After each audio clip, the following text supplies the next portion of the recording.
Hello, Bermuda lovers. If you have grass that looks similar to this and you're wanting something like this, Emerald Yards can do that. Not only do we stripe lawns, but we manicure them, we fertilize them, we feed them, and we stripe them. Now, if you're wondering how you can do this yourself, you see that barrel over there, right by the truck? That's something you're going to want to pick up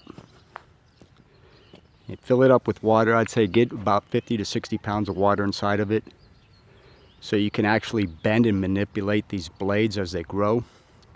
Now, this is Bermuda grass, but I overseeded it with tall fescue, cool season seeds. Put in tall fescue, I put in ryegrass, I put in Arctic green Bermuda, that's why it's so green. And after a good rain or a watering, you want to let your cool season grass grow about 3, maybe 4 inches and not cut it. That way you could easily manipulate the blades of the grass a lot easier when you're striping.